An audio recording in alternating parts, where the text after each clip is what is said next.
Welcome back to another story time with Uncle Ball. And this is the story about how I got the warden detail when I was at Scriven County Camp. All right, before we start, remember to like, share, and subscribe to this channel. This is some fire content, man. Don't y'all like these stories, man? So before we do all that, get to the story and got the formalities out the way, let me explain to you what the warden detail is. Now, all right, in prison, of course, detail is where you go to work or ain't like you getting paid. Well, some prisons you do, I heard, but is where you go to work, and most people get like outside detail where they like cleaning up. Well, most people get kitchen detail, some get outside detail, but I didn't want no detail when I was at this camp because I'm like, man, I'm at a halfway house. I'm at the county camp. Next step is the halfway house, and then I can go home and get a real job then, right? So, but I'm at Scriven County Camp. Now I left Carver Correctional and came down to Scriven County Camp. But I tell y'all about how I thought I'm gonna go to a level 5 and all that stuff like that. But they end up sending me to a county camp. So I'm at this county camp for probably about 7 or 8 months now, you know what I'm saying? Because I'm like, man, this little laid back, is cool, it's chill, they feed you good. I'm like, oh man, this sweet, man. I'm one step closer to the house, right? I ain't trying to do no detail.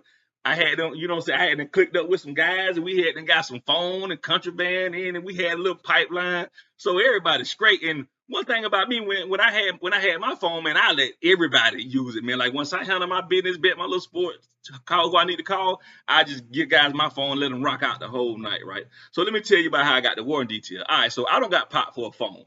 All right, that is, you know what I'm saying, like that is the one time, that's the only deal that I caught in prison was they caught me with a phone. And I tell y'all a story about how they caught me with the phone. If you want to hear it, get in the comment section, right?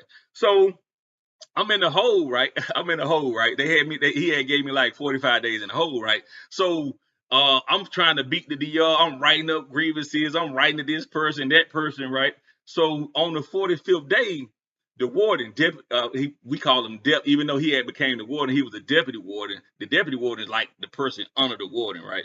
But he had ended up becoming the warden, but we still called him deputy warden. So Deputy Warden Stroggins of Scriven County Camp, right? So on the 45th day, he came to the hole. He was like, you think you're smart, don't you? You think you're smart, don't you? I'm like, what's up, Dep? What's going on? He like, you beat the DR. So I had no the pill to beat the phone. He was like, just know I'm watching you. I'm watching, but I gotta let you out this hole though, right? So then in Octavius Howard, my partner, man, he know it too. So I beat the DR, right? So I'm out the hole, right? So I'm like, man, I need to find something to do because at the county camp, well, if you ain't got nothing going on, bro, like, well, you fit it this time, fit it. Even though it's sweet time, it's still gonna drag, bro, because you sit in the dorm all day. It's already small. The standards ain't the county camp is kind of like anybody seen the movie Life, right? It's not like that. It's just the conditions are a little better than that, and your uniform just a little cleaner, not too much cleaner, right? All right, so I'm just wandering around here. So the a GD program, they decided to get a GD program. So I'm like, okay, and they was like, well, we need some instructions for the GD program, right? So I'm like, man, you know what, man, I think I'm a pretty smart guy to go down there. So I went down there. I took, and this gonna sound crazy, man, but in prison, they make you test to see where your level of education is. And it just so happened I had, my level of education was through the roof. I had them graduated. I've been in the military. Took college courses. So I lived the life before I joined, not joined prison. I joined the military before I went to prison though. But like I lived the life before I went to prison. So they end up making me a GED instructor, right? So I'm becoming, real popular in the warden, like the GED dude who came in there, and because we still, I was instructor, but I assisted him. The teacher who came, he tell the warden, like, hey man, this Howard guy, man, he's pretty, he pretty smart guy, he's pretty sharp fella, man. But I didn't listen. I didn't go to prison to try to be smart, bro. You know what I'm saying? I went to prison to survive and get back home with my family, right? So I would notice, like, you know what I'm saying? Like, I walked to the Howard, hey, Mr. Howard, he would call him, they started calling me Mr. Howard. Like, that's crazy. Like an inmate, they was calling me Mr. Howard at this county camp, right? So I ain't think nothing about it. So I it was me and this white dude who was also instructor. I did the math, he did like English and stuff right there. So the students, you know what I'm saying, who I was teaching, like I started going above and beyond. Like even when the teacher wasn't there, you know what I'm saying, I'll ask the warden, could I, you know what I'm saying, like take over the classroom, and I helped them, and I helped a couple guys, you know what I'm saying, get their GED, man, which I'm really proud of. But I quit because it's like the teacher, he wasn't recognizing the work that I was putting in, but giving all the accolades to the white guy who was assisting. And the whole, I was finna say, man, like everybody, all the convicts in there, they were like, man, how are you? Why they talking about this dude? You the one who put in the work. So I like, you know what, man, it is what it is. So this is what I'm gonna do.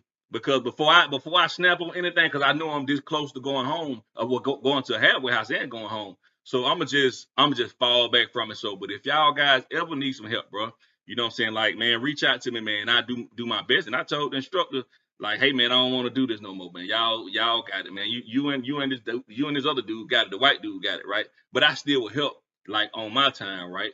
So the warden was like, why you quit doing that? I'm like, nah, I just ain't wanna, you know what I'm saying? Because I'm still on this thing, like, I don't, the less communication I have with the warden and the police, man, this the better me, because I'm trying to go home, right?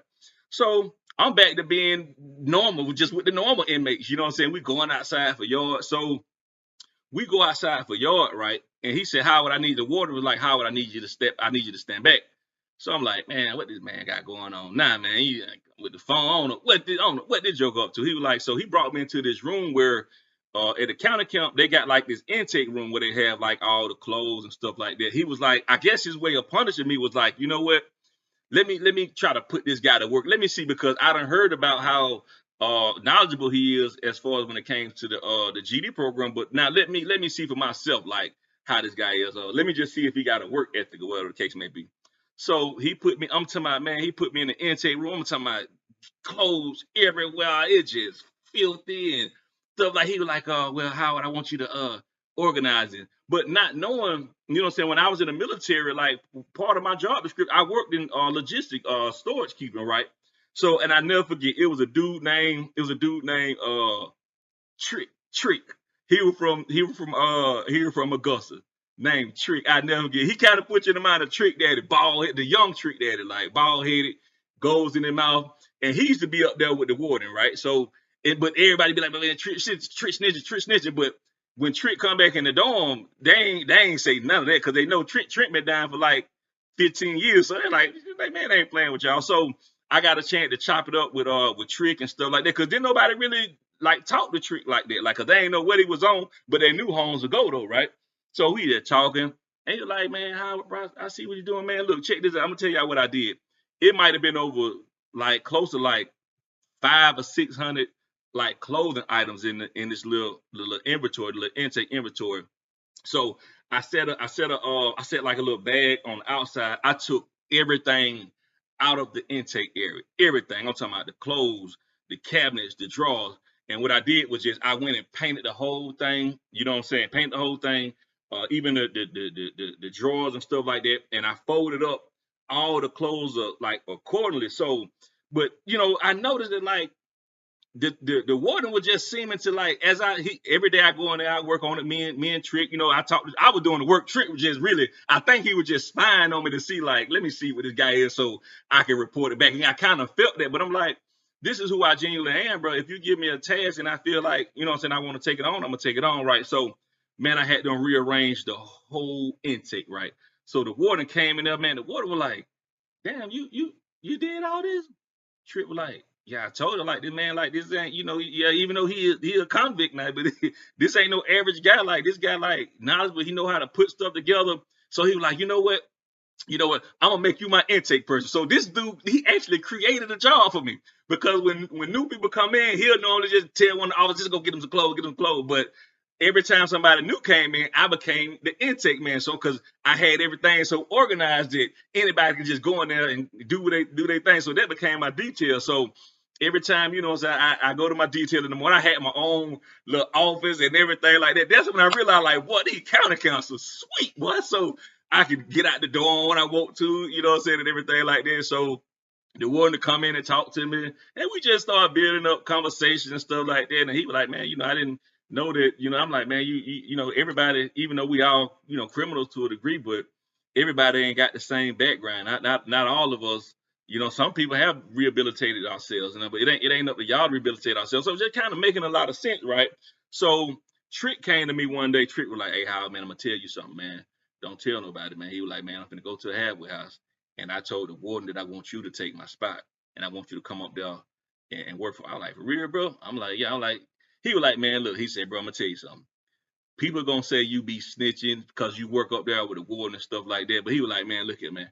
He said that man got cameras all over it. He said he see everything that go on. He was like, long as ain't nobody stabbing each other, he don't. He said he don't want nobody stabbing each other, and he don't want no phone.